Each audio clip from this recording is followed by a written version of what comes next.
நெஞ்சுக்குள் ஒரு சொல் வந்து சிக்கிக் கொண்டதுவா, தொண்டைக்குள் ஒரு முள் வந்து விக்கிக் கொண்டதுவா.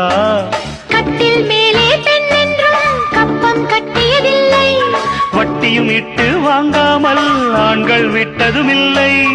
அள்ளிக் கொள்வதும் கிள்ளிக் கொள்வதும் இன்பம் பூசிய தொல்லை தொல்லை காதல் கவிதை பாட